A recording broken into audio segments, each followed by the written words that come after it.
Welcome back to the Flex Diet Podcast. I'm your host, Dr. Mike T. Nelson. On this podcast, we talk about all things to increase performance, add muscle, improve your body composition, all within a flexible framework and without destroying your health. On the podcast today, we've got a very special guest who has a brand new book that is also out. The idea here is that stress is not necessarily the horrible thing that it has been made out to be.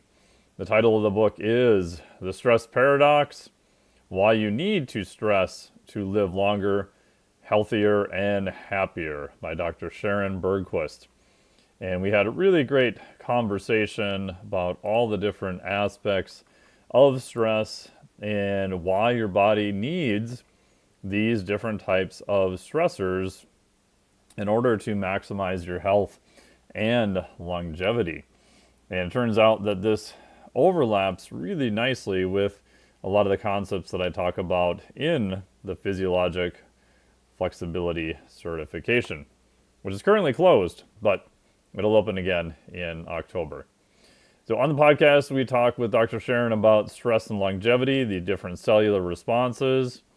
One of my favorite topics, metabolic flexibility, why stressors are important, the biochemistry of stress, exercise and its different effects, fuel selection, like we talked about, cold and heat, why they are very effective stressors, what happens with exposure to them, how your stress response is different a little bit from cold to heat, the role of supplements, and we even get into mitochondrial health, the importance of cardiovascular fitness, and much more. So make sure to check out her book, which will be available this week as the podcast comes out, and I think you'll really enjoy it. It's been really good. One of the things I like is when other people look at similar data and come up with similar conclusions, validation. And she does go deep into the science, but it's a very easy read, which is also really nice. Our sponsors for the podcast, if you like ketones, check out my friends over at Tecton Ketones Esters. They've got a great beverage where you can get 10 grams of ketones directly per can. Use the code Dr. Mike to save some money. Full disclosure, I am a scientific advisor and ambassador to them. Also check out my friends over at LMNT. If you're looking for a great electrolyte supplement, that is my current favorite. I was traveling the past 5-6 days and brought lots of LMNT with me, which was amazing. I just had the raspberry one this morning. So go to the link below for that. It's just Mike T. Nelson, LMNT.com. And without further ado, enjoy this wide-ranging podcast here with Dr. Sharon talking all about the role of stress and why you need to stress your body in an intelligent fashion. Welcome to the podcast, Dr. Sharon. How are you doing? I'm wonderful. Thank you so much for having me as a guest. Yeah, no problem. Thank you so much for writing your new book here, and we'll talk all about that. But it seems like stress has a bad PR agent. Like, why, how did that happen, and what should we do about it? Because I believe your argument is that we need some form of stress, but how you do that is also super important. Yeah. How we understand stress, I think, is one of the biggest blind spots in medicine. Historically, we've done a lot of research on how stress harms, and that goes back to really the history of how stress was discovered as a medical concept in the 1930s with Hans Selye. And what we really haven't studied is how stress can benefit us. So we know that too much stress or chronic stress harms, and that is real. And there's a lot of ways that it does that. But what we haven't really explored is what happens when we don't get enough stress. And that's the topic that I've written about quite a bit. And what we're realizing is not enough stress, which we term stress, is just as harmful to us as too much stress. And so this is really looking at how we can reframe our understanding of stress. And within that is the blueprint of how we can become healthier and live longer. Awesome. Do you want to talk a little bit about Hans Selye's work? Because at least in the fitness area, everyone talks about like the gas, even law, like general adaptive syndrome, I think is what it was called. What are some of the pros of that? And I also have some cons of it too, but I'm curious in what your thoughts of it and just explain what it is for people who may have never heard of it before. Right. So the concept of stress, when it was explored scientifically, Hans Selye did experiments on rats and he tortured them in so many different ways. He Oh did yeah, those poor spinal, rats. They did not have a good exactly.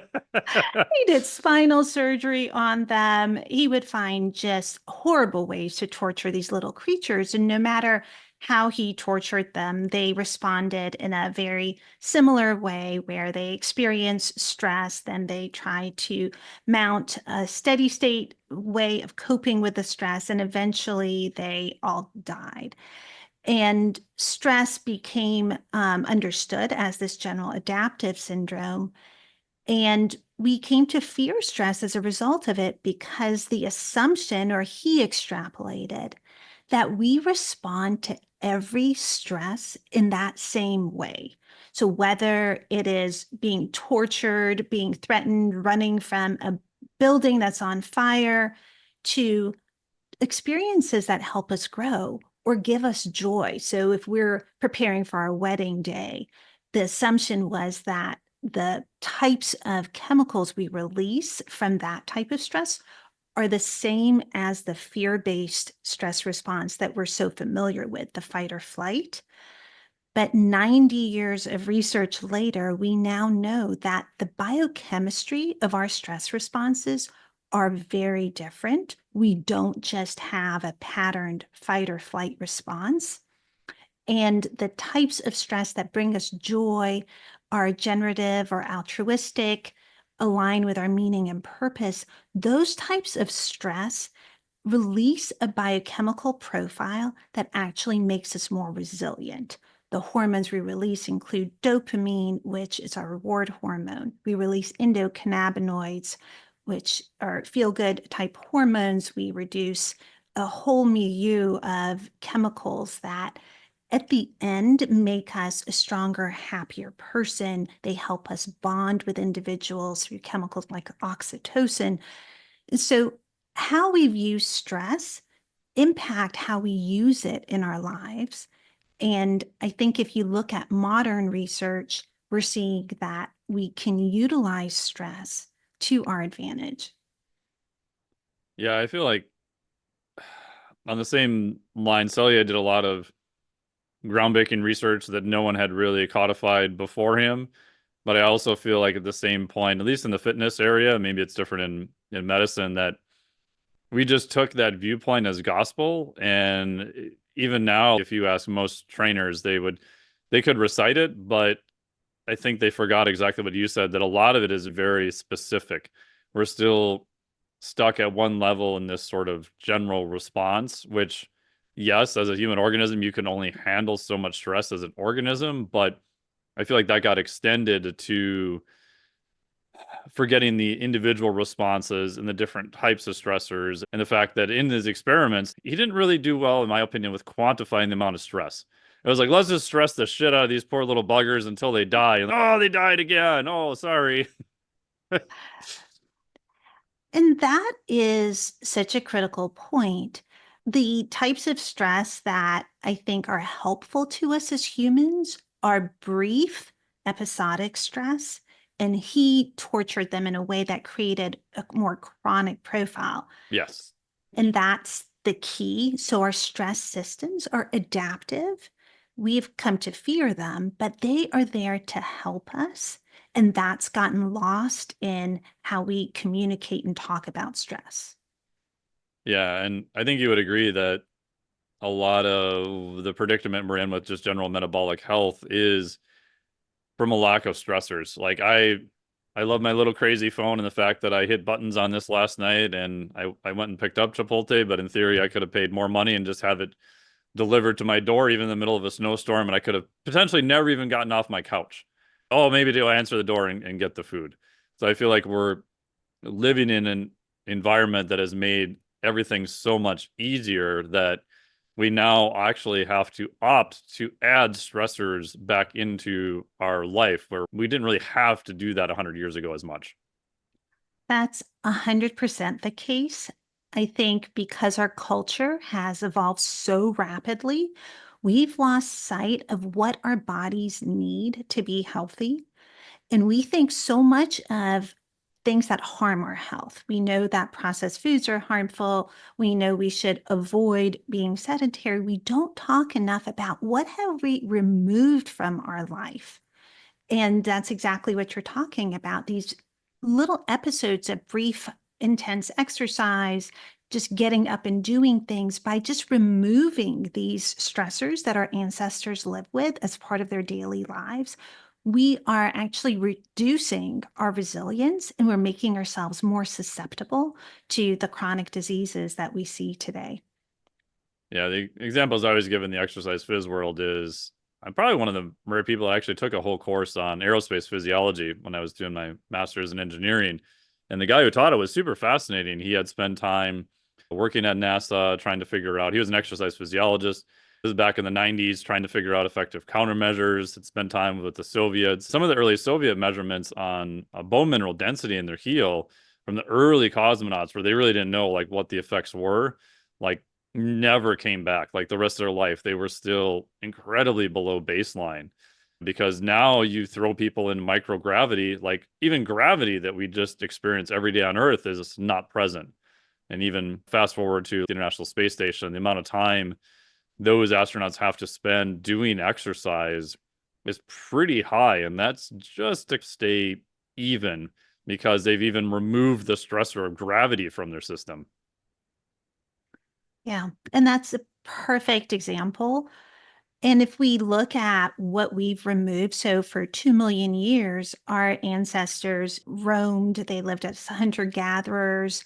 If you compare it to our lives today, for example, right now there are about 30,000 foods that are edible. We cultivate around 150, and only about 30 of those make it to our plate. Our ancestors, just out of survival, had to roam and try different foods. Some of them had mild doses of toxins. We co-adapted with our environment. Exercise, of course, we're all familiar how our lives have become more sedentary, but our ancestors were walking 15,000 plus steps a day in the hunter-gatherer days. It dropped a little bit when we became an agricultural society. And of course, now we've drastically cut that where the average person's getting 3 to 4,000 steps. So we've removed the stimulus that our bodies need. And this has been very rapid through the span of about 100 years. And this is not to say that everything our ancestors did was healthy, because that is certainly not the case. And it's also not saying that everything we do today is unhealthy. So when we look at how the different things we do impact our cellular stress responses, we can take what our ancestors did and really tell at a molecular and cell level what is beneficial to us and what really isn't, or it could potentially be harmful. So this is a little different from, I think, the paleo movement. There's been a lot of reference to living ancestrally. But what we're capable of doing today with the cell biology and the technology is telling what's happening at a cellular level, right? Because we were made to select for genes that help us survive, not to make us healthy. And of course, there are so many ancestral lifestyles. Some of our ancestors had more access. If they lived near water, they could access fish. If they didn't, they couldn't, right? The dietary patterns were so drastically different. So there isn't really something that we could say, oh, our ancestors did X, hence we have to do X, because that X was so varied. It was X, Y, and Z. And also, we were selecting for just reproductive fitness and survival. But I think the key is now we can look with that molecular lens and make our cells healthier through our lifestyle habits. And that's what we want to adopt. Yeah, I agree. And if we drill down into kind of more of the biochemical, you mentioned food variety. And to me, it's also one of these weird paradoxes where we have the potential to have a lot of variety. And it's almost like a pseudo variety where most of it is interventions we made ourselves. But in theory, we could have more variety of different things. Like you go to Peru, I didn't know there's that many different kinds of potatoes. There's every potato on color of the rainbow. But in the US, it's, yeah, you get a couple versions here. And what is it? The bananas sold in the US are only like one of, I don't know, like 13 or 14 different types of bananas. And we import millions of metric tons of literally only one type of banana. So we seem to get fixated on only one thing. And my question is, talk to us a little bit about how, I think it was David Sinclair that might have proposed this, that the nutrition we get through micronutrition, through brightly colored things in nature is a way of sensing our external environment. It was like a xenohormetic response. I might be getting the name wrong, but that we probably need to add more variety. So I'm a big fan with clients of Eat from the Rainbow. I think I stole that from Chad Waterbury at some point. If the only green thing in your diet is Skittles, then yeah, we should probably get some spinach, maybe some lemons, and just look for different colors in your diet. So talk to us more about kind of micronutrition and why are these things beneficial beyond what we've been generally told for reasons. So when we look at food, we tend to focus so much on macronutrients like fats, carbs, proteins. But phytochemicals, which are plant chemicals, which are part of the micronutrients, they actually are non-nutrients. What they're doing for us is making us healthier, but they're not providing us with calories. But they play such an important role in our health. So phytochemicals give us the antioxidants that we try so hard to get into our diet. But for the past 50 years in medical research, we have viewed antioxidants as something that we get from, say, berries and different fruits or vegetables, and that they neutralize free radicals. So we're trying to tamp down oxidative stress. But when you look at the amount of antioxidant we would have to get from food to do it in a tit for tat way, we would need like micromolar amounts. And what we're actually getting from food is a nanomolar amount. So there's really a puzzle in how do these antioxidants and these phytochemicals really benefit us.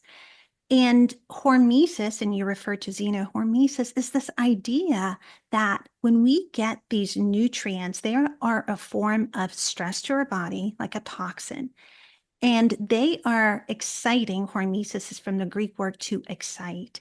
They are ramping up a stress response that's activating our endogenous ability to make antioxidants. So these chemicals get through receptors, they send signals to our cells. They activate a key transcription factor. So that's a protein that sits inside the cell called NRF2. It goes into the nucleus of the cell and it actually changes the gene program that our cell expresses. And it's through that mechanism that we increase our own antioxidant expression. We release enzymes such as glutathione, catalase, superoxide dismutase.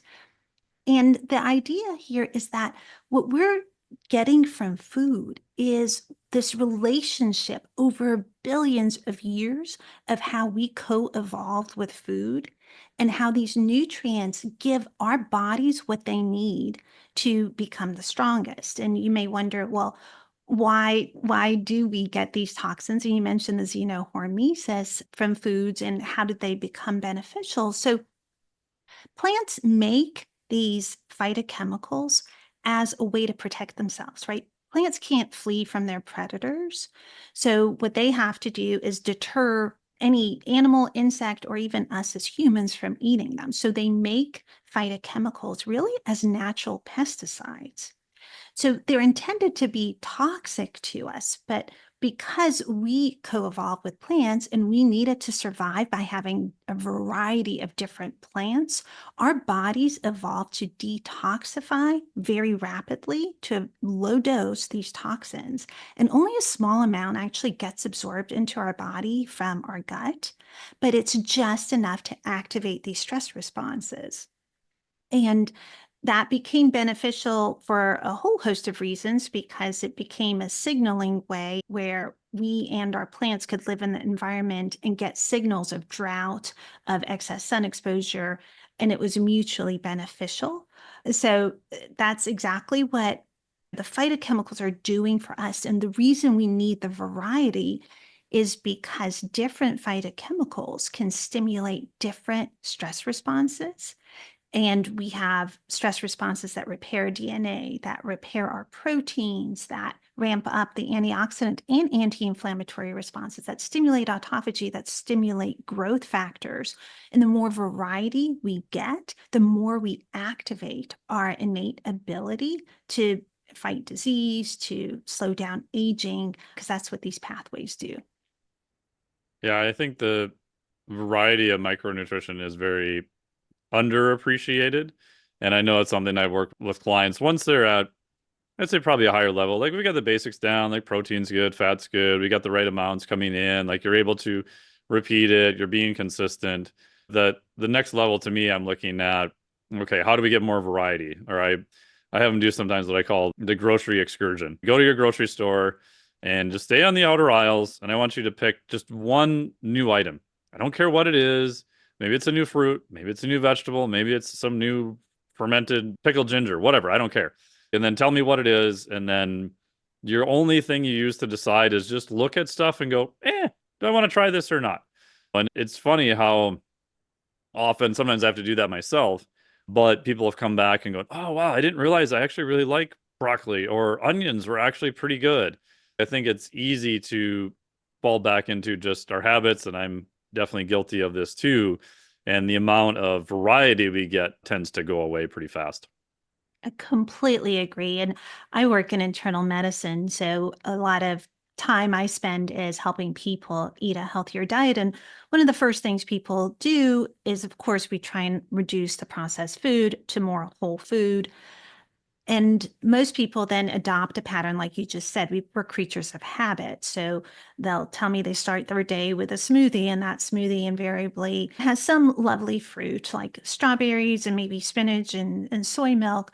But then they get in that pattern where it's the same smoothie every day, and that reduces the variety. So that is often what's forgotten. So from the American Gut Project, we know that we need 30 or more plant food in people who have the 30 or more plant food per week compared to people who have less than 10. The gut microbiome is the most diversified and hence the healthiest combination of healthy bacteria.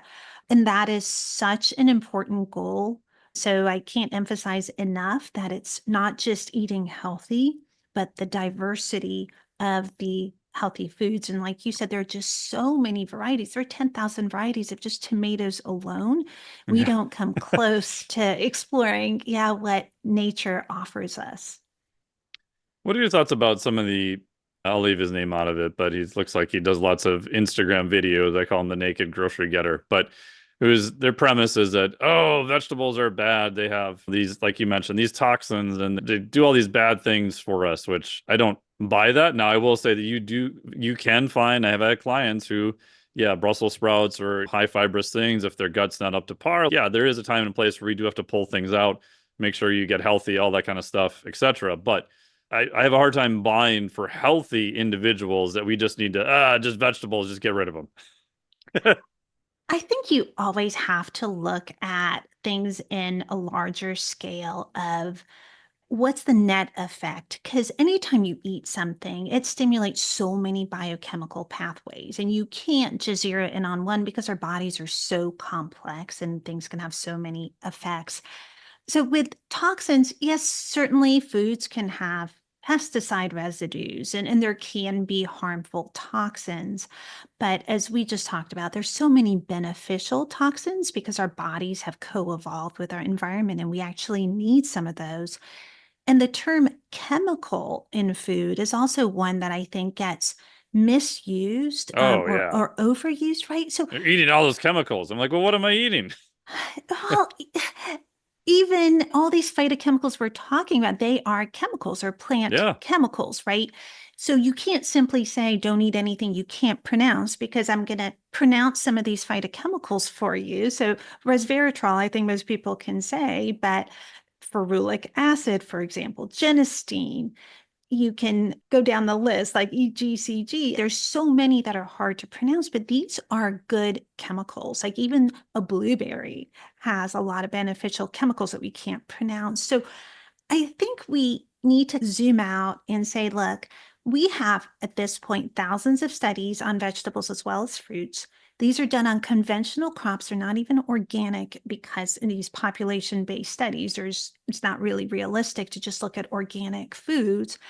And consistently in these studies, we see lower rates of cancer, lower rates of heart disease, improved longevity, I think, and of course, reduced cancer rates. So it's very hard to argue with thousands of studies that all of a sudden vegetables have become bad for us. In fact, there are very few things I think that people in nutrition science agree on. One of the few There's very things, little, unfortunately. It's a one of disaster zone. right. And one of those few things is that a vegetable is good for you. Yeah, that's what my annoyance is. Like, because now over the past few years, I've gotten questions about, oh, I'm avoiding vegetables because of this or that. And I'm like, well, do you have any gut issues? What happens when you eat a vegetable? Oh, I heard on the internet it's bad. And you look at like the quality of their diet and you're going, oh my God, like you're getting rid of these things that you need. Right. Well, that's such an important point. So there's the human body works through bioplasticity. And I think we lose this as an understanding. So what I mean by that is essentially use it or lose it. Yep. And if we remove vegetables, we remove all the fibers from our diet, we are actually losing the bacteria in our gut that are breaking down these fibers. And then if we start eating a bean, a vegetable, it's really hard to tolerate them without some GI distress because we've lost our capability. But our bodies have so much plasticity. We are made to adapt. And if we start to reintroduce, but slowly, not in a big quantity, we can repopulate our gut with the bacteria we need. And it's exactly the same with toxins. If we give ourselves these micro doses followed by recovery, our bodies go through a state of exposed to stress. And it's in the recovery that we actually build our capability to handle more. And the whole idea of good stress is based on this concept of bioplasticity. And in our brain cells, it's neuroplasticity. And that's what we want, right? In skeletal muscle, we want mitochondrial plasticity. This is the key to helping us become stronger as opposed to this avoidance, which I think is reducing our ability as a host to fight viruses, really deal with chronic disease epidemic, premature mortality. So I totally agree that avoidance and this restrictive mindset is taking us in the wrong direction. Yeah, I've written a fair amount about what I call cockroach health and fitness. It's out of all the organisms, like you want to be more like a cockroach. Like you want to be like resilient to all these crazy things. You don't want to restrict yourself because, like you said, if you're going to lose your adaptive mechanism because it literally is a use it or lose it. So if you haven't had broccoli in 4 years, yeah, don't try to eat a pound of broccoli in one day. Like maybe start slow, maybe cook it first, like progressively add these things. And last question on the biochemical, and we'll go to some of the other forms of stressors too, is if people are listening to this and they're like, okay, what would be like your top like two or three things that you think if most people ate more of these things, they would be better off? Because they could go to the store, they could go and try different things, but at some points that seems overwhelming. What would you give as like, here's like the top one, two, and three I would try to add if you can? Yeah. So I would say you can look at it as what are the phytochemicals that we want to get more of. Sure. And then we can also look at it as the foods that incorporate these Perfect. phytochemicals that we want. So from a phytochemical standpoint, we know that there are clearly ones that hormetically stimulate our bodies to get to that healthiest state through these cellular stress responses. So we know that resveratrol is key. Sulforaphane, which is in the broccoli sprouts, all the cruciferous vegetables, that's another really important one. And I would say allicin is another one that's in garlic and onions that opens these calcium channels in our body that help us through a different mechanism adapt to stress. Curcumin, I think people are familiar with. It's the helpful spice that's in a lot of Indian food. The curcumin has the same stimulating effect. So if we look at it as types of food, like we just talked about, it is a variety of vegetables, and I hate to pick one or two because Oh, sure. I don't believe in superfoods. I think they're all superfood, but I think these fruits and vegetables, the spices in particular, are extremely health beneficial. Beans, lentils have a lot of these phytochemicals. They're probably a very underutilized food group in a standard diet. And I think from those are probably what I would prioritize. And then within there, there's so many nuances. And with every food, of course, you can go down the whole zooming out at a macro level. What's the protein, the carbs, et cetera. And then within that, select what an optimal regimen would look like. Yeah. And would you add beverages in too? Like I would throw coffee and teas in there because I think they often get left out. And by teas, we're saying like go get the actual leaf, make your own tea. It could be herbal, it could be green tea, black tea, etc. But I think you would probably agree that's a good source too. There's no calories, easy to do, easy to add. You read my mind. I was going to throw in coffee and tea. They are so rich in phytochemicals, and particularly in these ones that are hermetically stimulating. Awesome. What are the other, you said you categorize stressors into 5 categories. What would be those categories for people? So, beyond these toxins, these plant toxins, I would say the most impactful ones are exercise and certain nuances to exercise.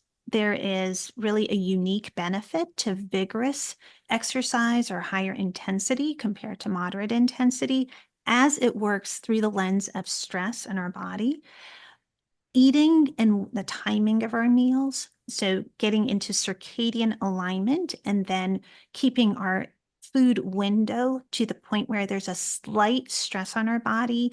And I'm going to call it normal eating, but what some people refer to as time restricted eating pattern, I think is a good stress on our body. Cold and heat, and they can be utilized in ways that can activate cellular pathways that can help us metabolically. They can help us improve our cellular resilience. And then mental as well as emotional challenges also activate pathways that make us essentially better at stress.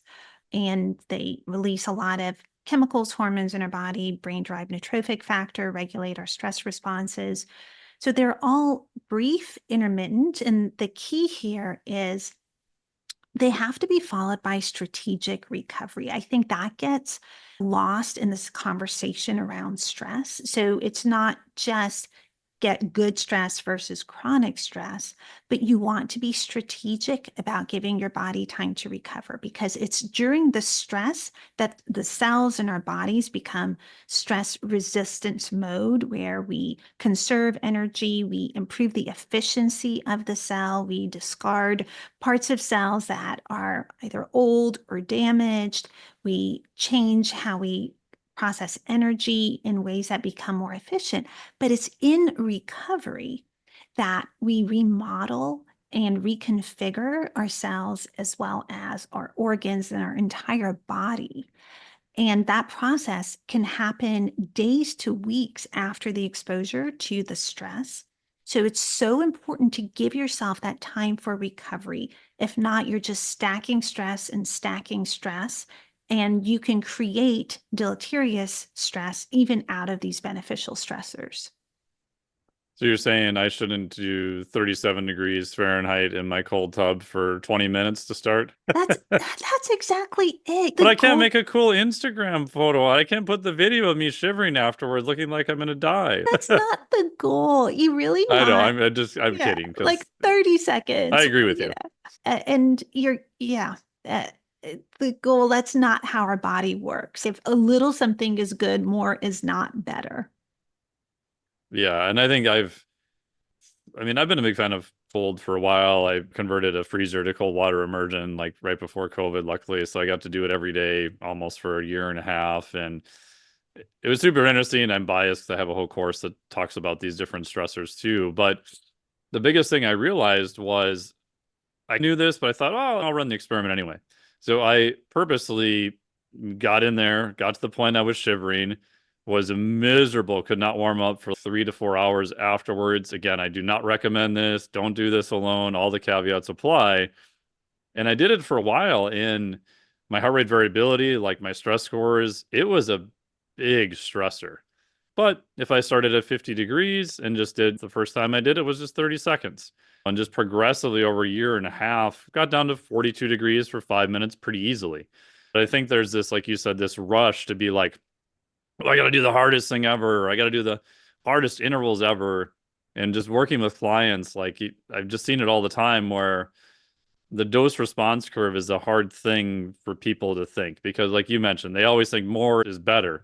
And I often joke that just better is better. Like it's not always more. It's just, yes, you're going in the right direction, but like you said, these things are stressors.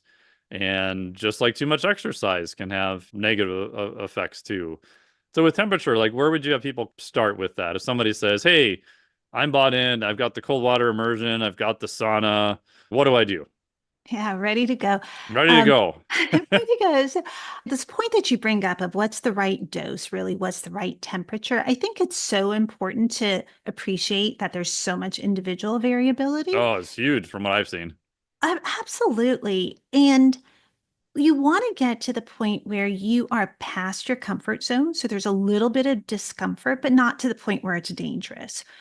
There's no absolute temperature you have to reach, and there's no absolute duration you have to reach to get the benefit. You just want to get to that point of, I'm uncomfortable. I want to get out, but I'm not unsafe. Hmm. Now, if you look at clinical studies, what does that fall into? So, a lot of the studies are done with cold water immersion. Most are between 50 to 60 degrees. And if you just turn on tap water, the cold tap water, in most climates across the world, really, you're going to be between 45 and about 60 degrees. So, effectively, even if you don't have a cold plunge, you can just use your cold tap. End of a shower, you could fill up a bathtub. If you really want to challenge yourself and you have more of a cold tolerance, of course, you could put ice in there too. And really, Ice looks cooler on my Instagram videos. well, I'll give you I'm kidding. quite the spike of norepinephrine. Yeah. Absolutely. And I want to also impress that for the people who are cold intolerant, and if this sounds just so extreme, there are also studies looking at turning down the thermostat in indoor air.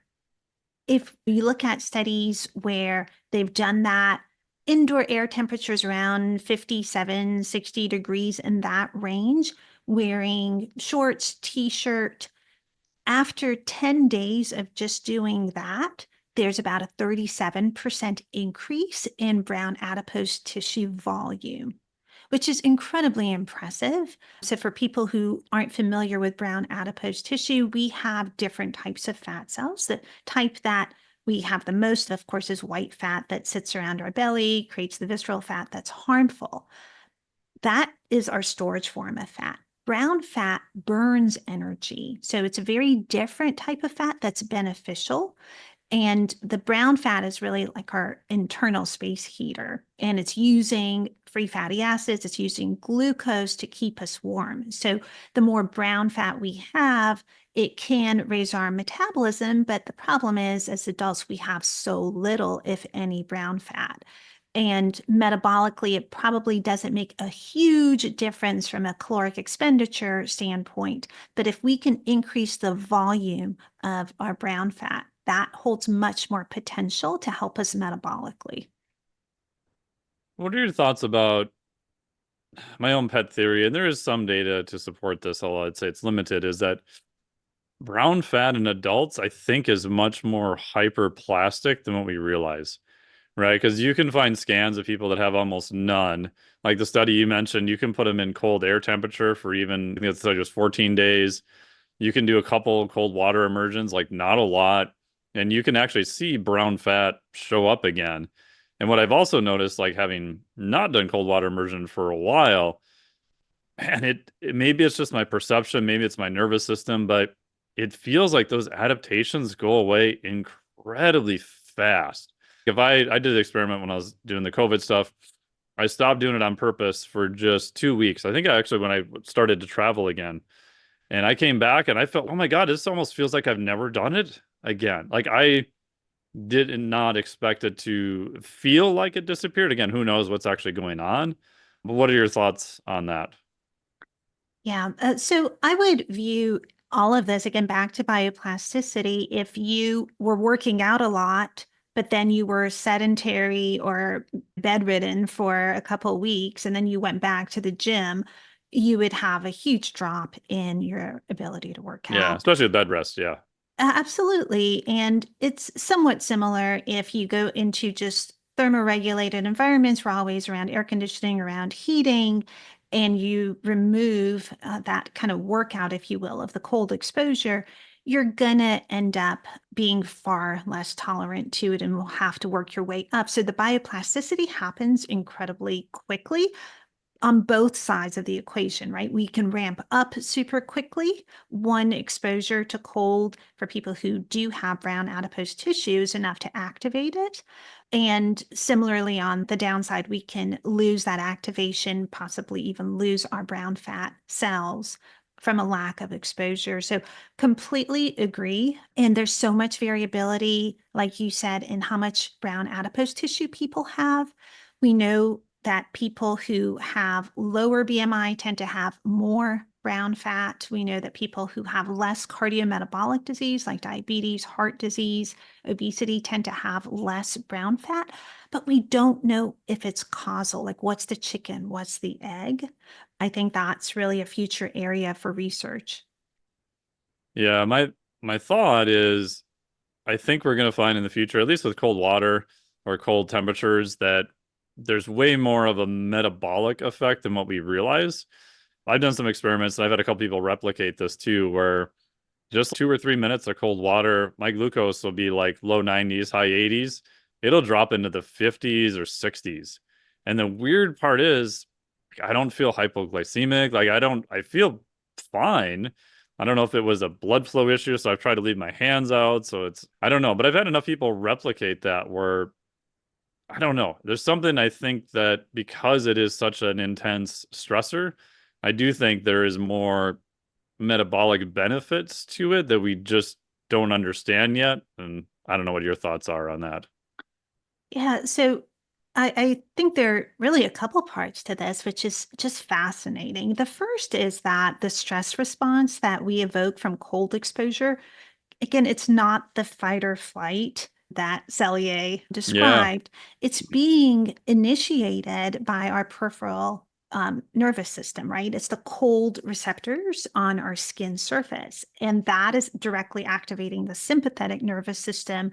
So what we see is a huge surge of nor in a 2000 study that gets frequently referenced. This was done in 10 men, so small study, and again, just in men. The spike in norepinephrine was 530%. The spike in dopamine was 250%. But it's a different biochemical profile because in that study, they did not see a spike in cortisol. right.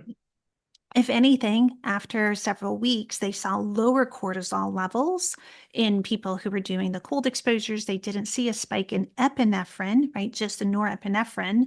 So, to your point about blood sugar, we assume stress is going to spike cortisol. The cortisol is going to raise our blood sugar, but the profile is different. So, metabolically, it can have a different effect.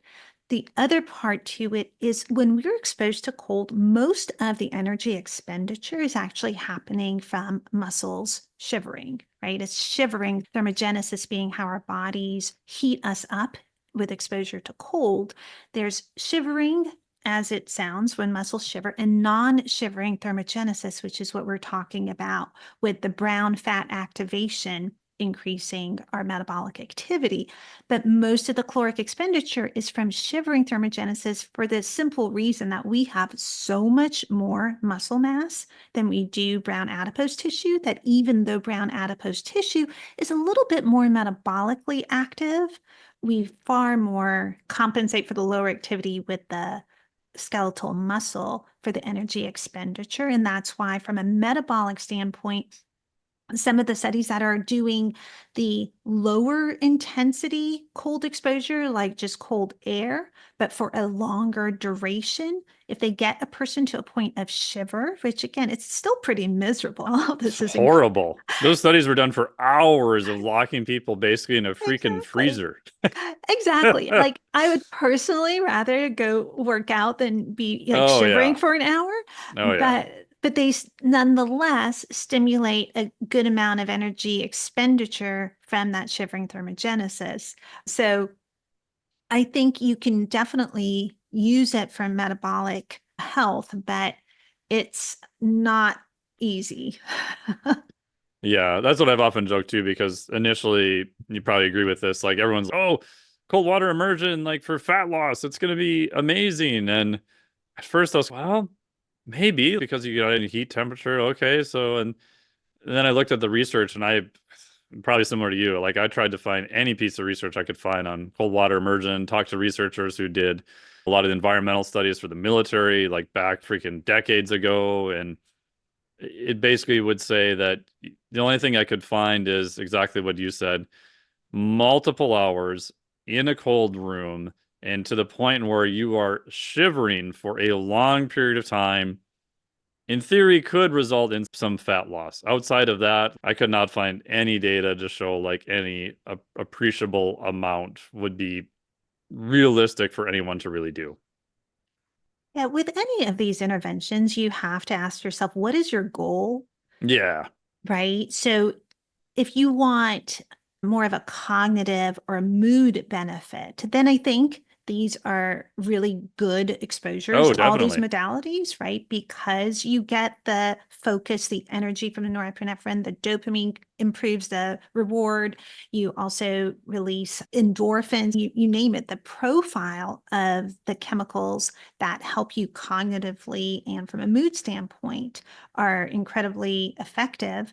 And at the same time, if you can resist that urge to gasp and hold your breath when you're exposed to that extreme cold, and you can just breathe deeply or even count how many seconds you're in the cold exposure, you're building your body's ability and your mental capability of becoming more resilient, right? Like you're flooded with all these stress hormones. And if you can stay calm and take deep breaths, it prepares you for other types of stress exposure.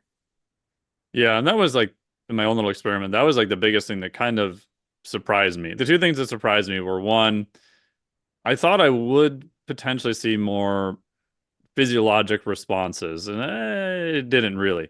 The second thing was even a year and a half later, doing it almost every day because I wasn't teaching, wasn't traveling, wasn't going anywhere really. Right before you get in, you're still like, this is dumb. What am I doing? I don't want to do this. This is so stupid. Why am I out here again? Like, I would have thought that would have gone away or at least dramatically decreased. And it definitely got easier. But it never went away, right? Even before you get, even if it was just for a few seconds. And I think Andrew Huberman calls it like limbic friction, which like it's you feel like you're having this internal battle of the the prefrontal cortex professor part of your brain saying, oh, this is good. You signed up to do this. Look at all the testing you're doing. And your lizard limbic part of your brain is, no, dumbass, you could die. Don't do this. This is stupid. But I think overcoming that and opting and choosing to still do the hard thing, like you said, I do think that transfers to other aspects of your life. It does. And there's a lot of freedom that comes with that. Like on the other side of getting to love the challenge Mm-hmm. comes the freedom of confidence, right? This just sets off a cascade of just better confidence, better ability to do other things. And what I love about these biological stressors is that oftentimes people are looking for solutions to psychological stress, right? The chronic Sure. stress in our lives. Like, how do we deal with our modern reality?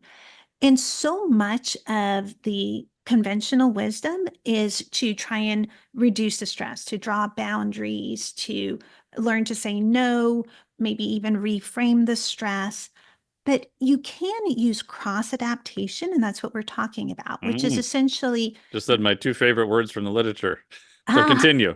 I love it. I love it. We think alike. Yeah.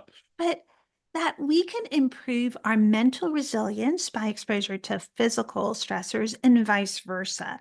Because where the mind and the body and even the soul converge is at the level of our cells. And whether we are making our cells healthier by exposing ourselves to a psychological stress or whether we're doing it through these biological stressors, at the end of the day, the most upstream factor that affects our body and our health and how we function, how we feel, is the health of our cells. And I can't emphasize that enough because in what I do in internal medicine, I think from one end, we spend so much time just diagnosing or treating disease. And certainly, I think there's a lot of attention on how we need to shift the focus to prevention and to quote root cause. And even within root cause, I think we're so focused on reducing inflammation and there's not just one solitary pathway. The most upstream we can go to making ourselves healthy is cellular health. And that's really where the future of how to be at our healthiest state is going. Yeah, I agree. And then I think the cellular health component gets sort of bastardized by some people, at least in the health and fitness world of, oh, just take this supplement or do this, or like you said, inflammation, it's all bad. You need to kill inflammation. And it's not, unfortunately, that simple, but yet we know, even if we don't have 100% of the mechanisms mapped out, we know these stressors done in a controlled fashion, exercise, potentially fasting, potentially micronutrition, the cold, the heat, etc., that we've got plenty of outcome-based studies at this point to show that they're beneficial. Like we may not have 100% of the mechanisms mapped out. We may never get to that point, but we have enough data on outcome-based studies to show that it's incredibly beneficial. And sometimes I feel like people use a lot of the molecular madness as an excuse to not do some of the hard things that we've got very concrete data to show that we just need to do. Yeah, and you just touched on probably one of the things that I see so much as patients come in asking questions such as what supplement should I take? I think that we are focusing on the margins and we are bypassing these fundamental needs for our body. So, our need for the exercise, for the phytochemicals, for regulating the timing of our meals and doing some time restricted eating. This is like the sunlight and water for a plant, right? This is the foundation of our health. There are no shortcuts. These supplements that try to mimic these effects a lot of what people are looking at is just one pathway, right? So, for example, this is all just logical fallacy, right? So, if NAD goes down as we get older, then taking NAD must be a good thing. We don't know if our bodies need NAD levels to be lower when we're older. And if it's detrimental, right? There are animal studies saying we're stimulating cancer cells by supplementing and raising a level beyond what our bodies can endogenously ramp up. So you can't just take one thing and create a logical fallacy that if this happens, then something else is true, because we don't have studies on supplements that show that. But we do have really the longest running study in human history, which is 2 million years of our ancestors doing these good stressors and becoming stronger and healthier because of them. So I just don't think we can skip those foundational things, take the supplements with this assumption that they're going to hit one pathway and we've got to upregulate that pathway through the supplement, as opposed to using our body's natural capability of doing it. Yeah, the NAD one is starting to bother me more now because initially I was like, oh, okay, that's a cool story. Oh, okay, so orally it does show up. Okay, it does go to the liver. Okay, this looks good. And then for years I got so much crap because I'm like, okay, so you're telling me at a very simplistic level, and I'm not an NAD researcher at all, that this provides more energy to your body. Yes. Okay, cool. So, as an exercise physiologist, show me the exercise studies. Show me that this thing increases your body's ability to perform exercise. If it's giving you more energy, should you not be able to do more on an output study? And I think there's been two studies that have ever even looked at it. And one of them was like, maybe marginal. I may have tried some of it at 2 grams a day for 4 to 8 weeks to see if it did anything. Other than a lot of money that went out of my pocketbook, I could not find anything that was beneficial. But the hard part is that the stories sell. And at some level, yeah, we do need some physiologic mechanism. But I also think that the stories that work and the physiology backs it up are like the outliers. Like everybody's looking for the next creatine monohydrate. We've got tons of studies showing that creatine is very effective. It does create more energy. It is muscle tissue. But again, best case scenario, you're talking 2 to maybe 8%. Like you're still way down in the single digits on something that we actually know is effective. Never mind a whole laundry list of other things where it's, I don't know. Right. So, And you compare that to studies on exercise improving energy and performance, and yes, how exercise can stimulate massive increases. sirtuins and NAD. Exactly. So again, we have these time-honored ways that we can improve energy, that we can improve mental clarity, we can improve virtually any symptom and counter the pathways and the mechanisms that are leading to chronic disease, above and beyond just inflammation and oxidative stress. But we can repair DNA. We can improve how proteins in our body, which are doing most of the work in our body, are looking and turn over those proteins so they can be healthier. We can recharge our bodies through the mitochondria, which is probably the most important component of cellular health. So we just can't take these logical fallacies and these inadequate studies and make assumptions, because I think it takes us down a pathway that isn't what our bodies really need. Yeah, and I'm not against supplements. I still use some supplements. I will play with them because one, you get a lot of questions, and yeah, for me it's interesting. But I'm also, when I talk to clients and answer questions on the old interwebs, I sometimes get the impression people are looking for a supplement to replace exercise. Usually, then I'll ask them, "Hey, well, what are you doing for exercise? What are you doing?" And it's different if you're an elite level athlete and you've got everything dialed into a gnat's ass and you're asking about creatine or other supplements. Yeah, in that case, it can make a pretty big difference. It's probably significant for you. Could be worth a lot of money to you. The average person, it's like, well, I sleep 4 hours, nutrition's a floating trash bin fire, and I hate exercise. There's no supplement that's going to save you. 100%. I think if you're trying to optimize, there's a place, especially creatine has been so Oh, well sure. studied. But for a lot of people who are just looking for ways to feel better, to stay healthy, live a long life, I just don't think they're going to be the answer. Yeah. So talk to us about exercise. What type of exercise should we be doing?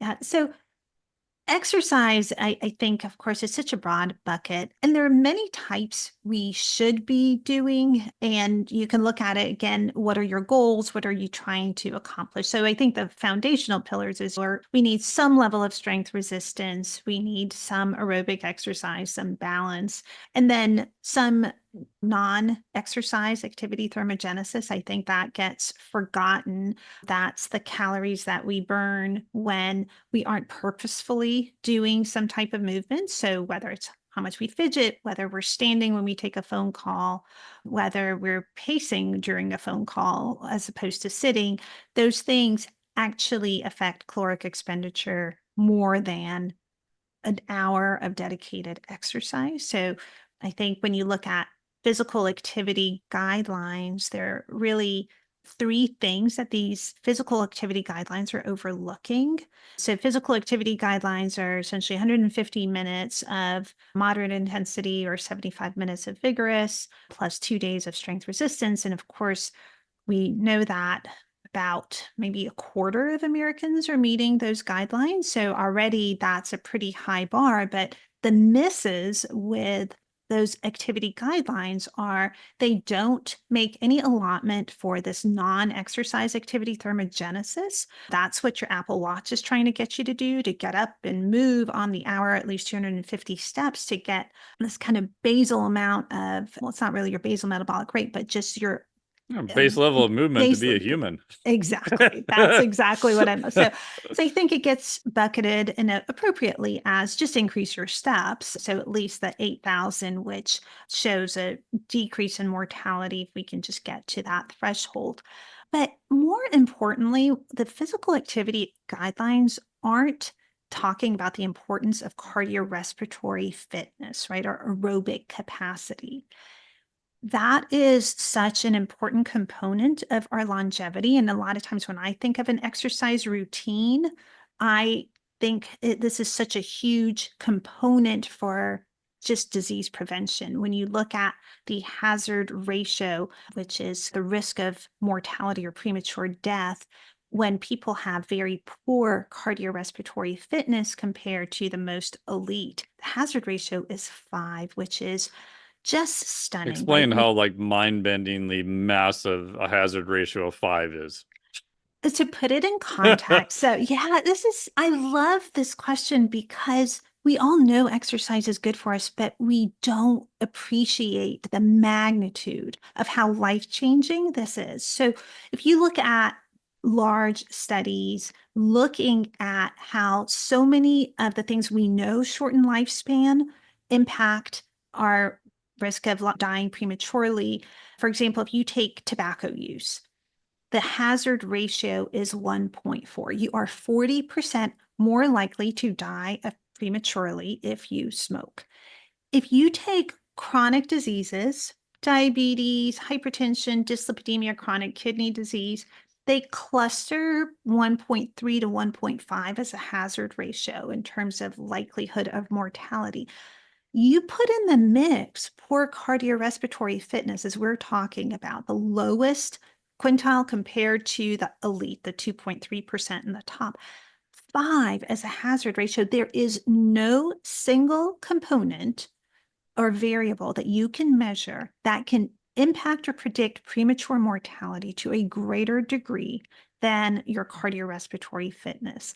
And there are 9,000 studies in the medical literature supporting the importance of it. You have the American Heart Association making a call that this should be a vital sign, and yet we don't include it in how we counsel our patients in a medical context. We are focused on certainly chronic disease, but what I emphasize to my patients is that they can do far more for their own health through exercise than I can ever do for them managing or even preventing their chronic disease.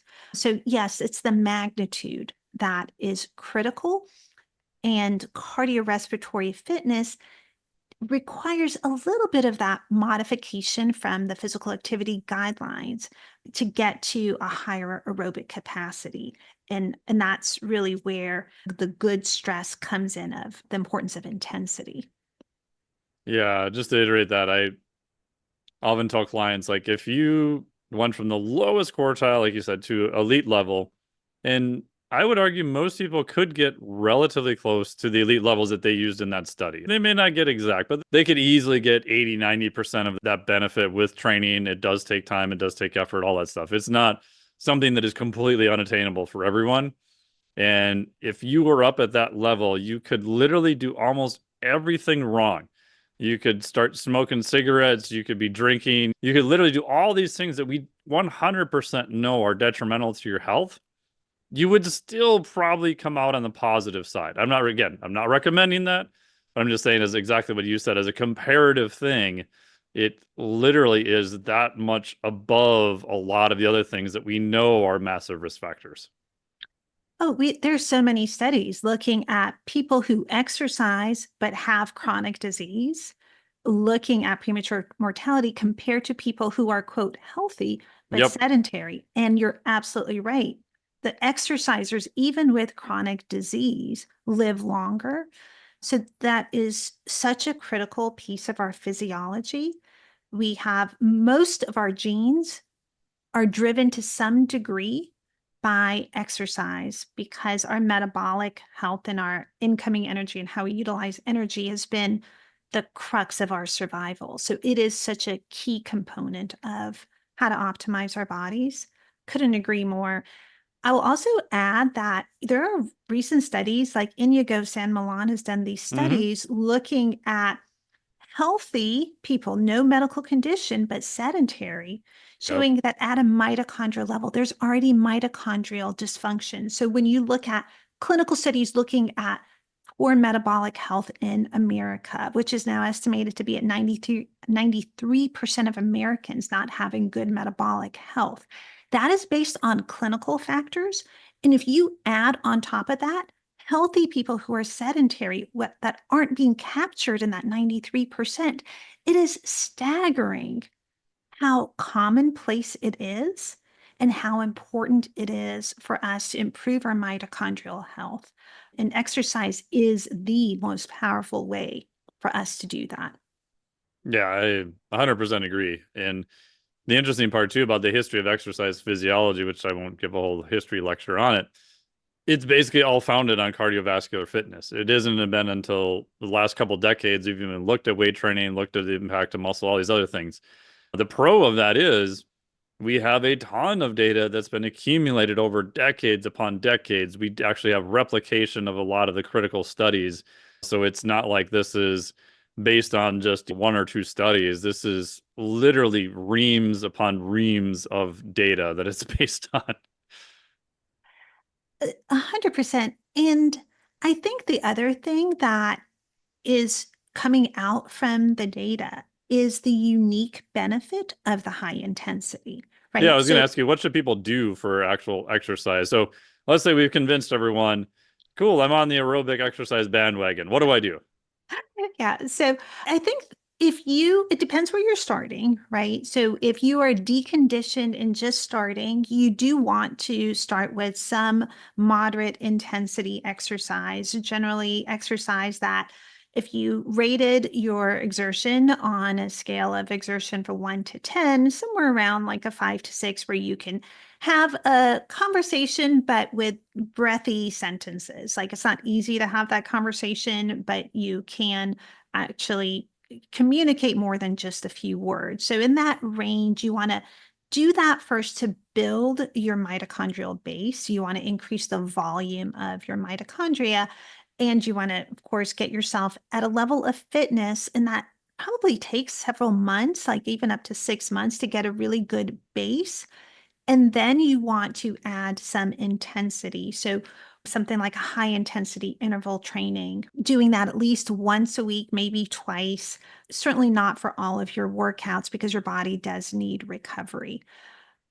The beauty of doing both that moderate intensity as well as the peaks of high intensity is the effect they have on your mitochondria. So we keep talking about the importance of mitochondria, and for a good reason. Our mitochondria are how we convert chemical energy from food to the energy currency that our body uses, the ATP.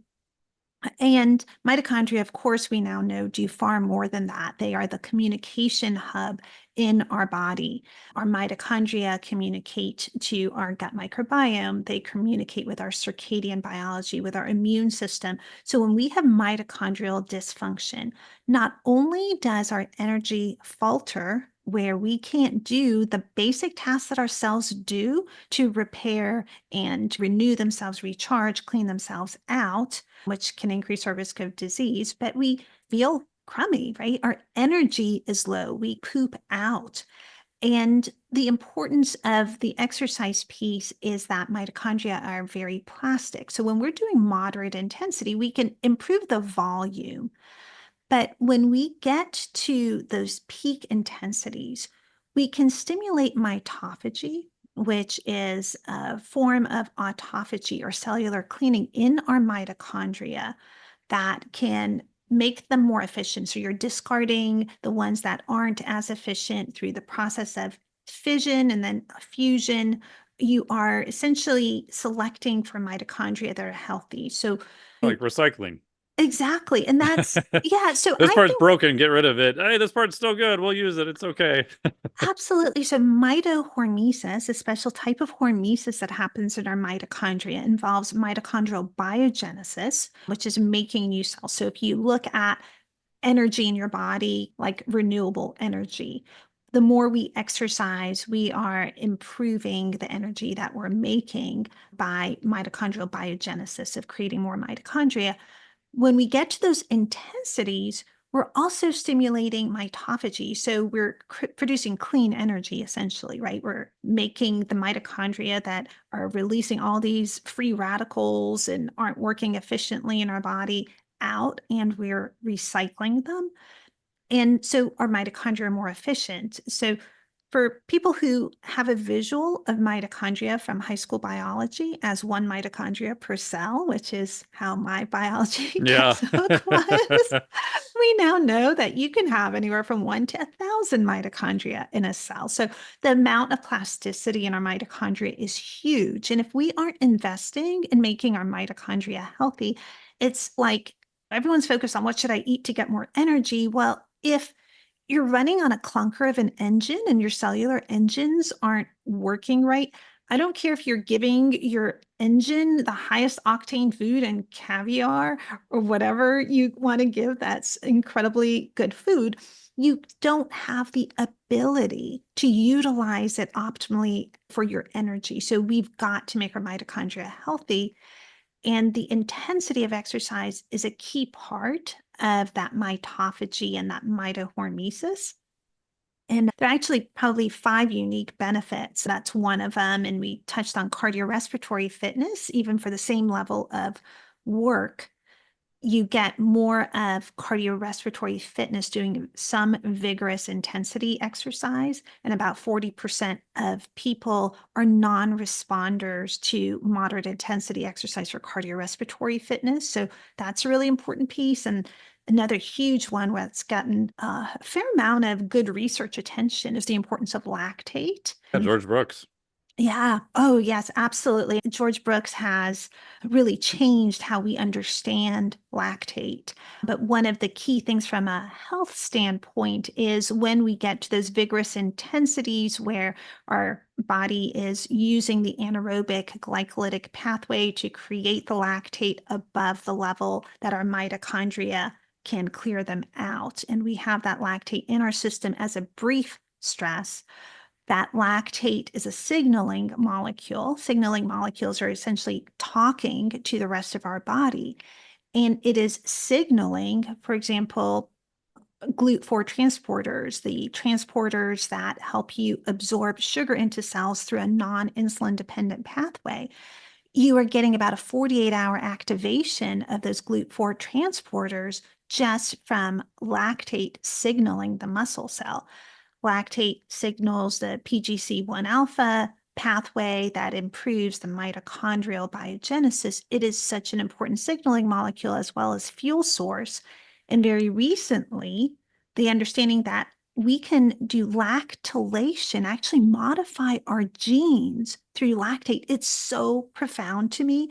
Like for years of understood epigenetic modifications, which are ways we modify our genes through our environment and our choices through these modifications that affect which cells we turn on and which we turn off, right? Through epigenetic modification. And we've known that is how our environment has a bigger component in our health than our genes do, because we choose which genes we express through our lifestyle habits. But now the understanding that lactate can actually also modify our genes through lactylation is so profound. Again, back to this importance of how our biology needs exercise to be optimal and for us to express our genes optimally.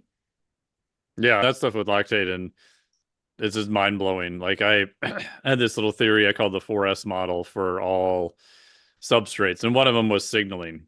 And people were like, "Oh, that's just bullshit. Like lactate doesn't do any signaling." And now we know protein does signaling, carbohydrates do signaling, fats do signaling, lactate does signaling, ketones do signaling. It's just how your body works, and exactly what you said, especially with lactate. It's generally a byproduct of very intense things. It's on that intense end of the spectrum, so it makes sense that it would signal other things and other adaptations and things like that to happen. So yeah, it's fascinating. And the other part that's so fascinating is chronic low-grade exposure to lactate from people who have poor metabolic health and are essentially using more glucose than they can do fat Yep. oxidation. How that has almost a dichotomous effect on our biology than these short bursts of Yeah. lactate. So with every molecule, you've got to look at the context because it has such a different effect. When you have that low grade lactate from metabolic dysfunction, from processed food, from chronic stress in our lives, not sleeping adequately, we know that poor metabolic health and that chronic low grade lactate increases the risk of chronic diseases like diabetes, heart disease, dementia. But almost the entire different profile when you have these sharp bursts from brief intermittent stress, where that lactate starts to have these positive effects on cellular resilience, which again, to me, this is also profound because we think of these molecules as, is lactate good? Is it bad? Is Yeah. cortisol good? Is it bad? I want to keep cortisol down. I'm like, no, you No, don't. you'd be dead if you crushed all cortisol. Bodybuilders tried that in the 80s. It didn't go well. No, it's really optimizing the release of these molecules. And to me, that is what is taken so out of context and oversimplified. And I hope that if nothing else, people just realize that from our conversation. Yeah, that's why I like the idea of metabolic flexibility too, is that on the right end of the spectrum, myself, my buddy Luke Lehman from Muscle Nerds, we've measured just resting lactate in people and seeing two, three. One poor bastard was at 4 millimolar. This is at rest. And you find out they're a metabolic train wreck. Their VO2 max is horrible. Their fat oxidation is bad. They're stuck running that glycolytic spectrum because that's the only system their poor body has left in a last ditch attempt to try to mitigate all of the stressors it has going on. I've told people if you're trying to race in a 3-cylinder Yugo and you've just got your foot on the accelerator the whole time, like it's not gonna go well. Right. And it's so critical. And when I think of things from a health standpoint, there's so much emphasis on things that damage our mitochondria, right? Of how our modern lives are harming them through the processed foods, through sedentary, through chronic stress, through loneliness, but not enough on how do we not just play this as a game of defense, but how do Yep. we play on the offense, right? How do we actually make our mitochondria stronger and increase their volume? So the way I view this whole good stress versus bad stress is think of your cells as a bank account. And when we eat these processed foods, we're cutting into our bank account. We're making our cells less healthy, our mitochondria less healthy. If we're sedentary, we're doing the same. We're taking money out of our bank account. And if we take it all out and we're bankrupt, that's essentially disease. But we can deposit money into our account. We can make ourselves healthier through these brief stressors, through the phytochemicals, through the periods of high intensity exercise, through circadian time restricted eating, through hot and cold, through mental challenges. And the more deposits we make, the more we can buffer what life brings to us.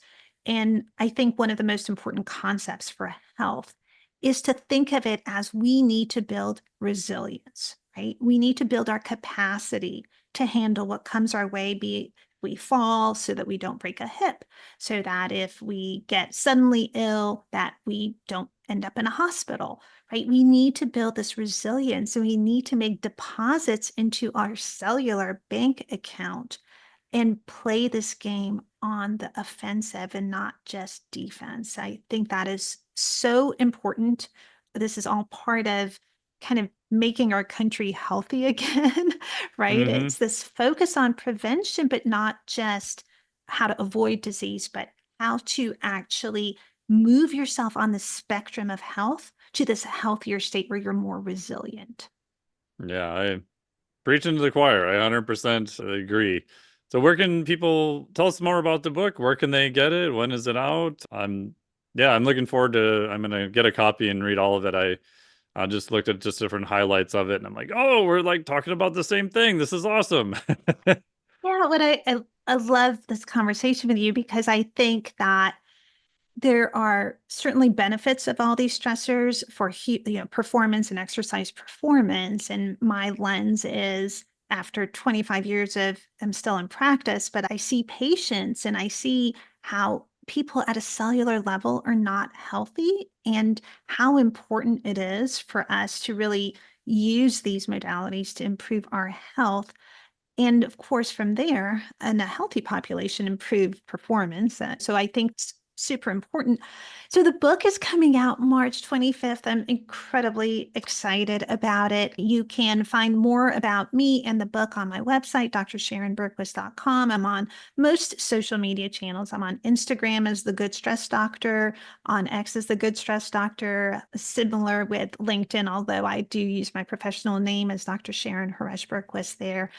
If there are any questions, feel free to reach out. I love having these conversations. As you can tell, I get very excited Yeah. about lifestyle prevention of disease. It's what I've done my entire career, and happy to talk about any aspect of good stress as well as the tried and true things we've long known in terms of nutritional science and just any way that we can use our lifestyle to leverage a healthier state. So please, yeah, reach out, follow. I love these conversations, and I really appreciate the opportunity to have this conversation.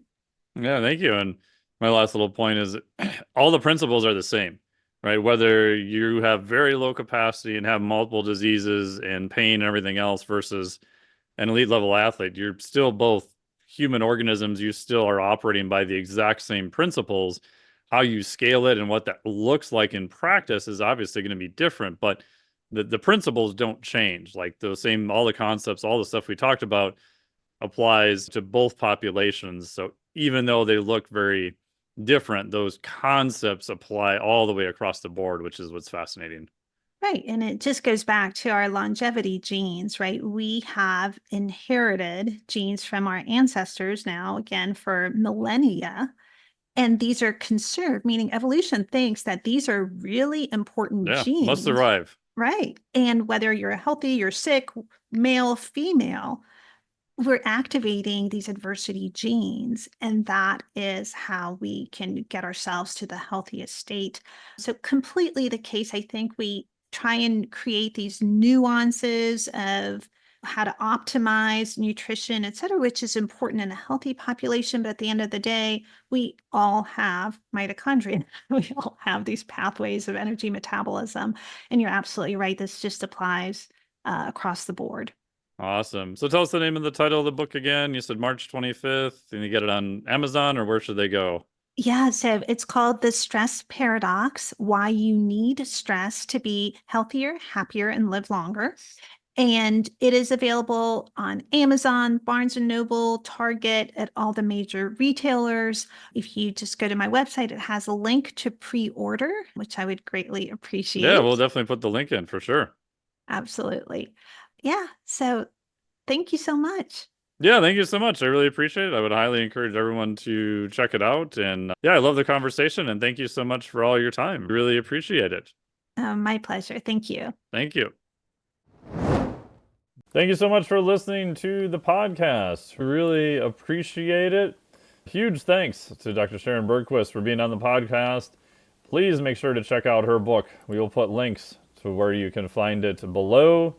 It is entitled The Stress Paradox: Why You Need to Stress to Live Longer, Healthier, and Happier by Dr. Sharon Bergquist. And if you enjoyed this, we've got a ton of other great episodes coming up. I think you will enjoy them also. If you're looking for ketones, make sure to check out our friends over at Tecton below. Full disclosure, I am a scientific advisor and ambassador to them. Looking for electrolytes, check out our friends at LMNT with the link down below. If you want more information from me, make sure to get onto my daily newsletter. We've got tons of great stuff that goes out each day, and it's completely free. And if you hop on via this podcast, tell me you listen to this podcast, and I'll send you a free gift also. So we have the link to that down below.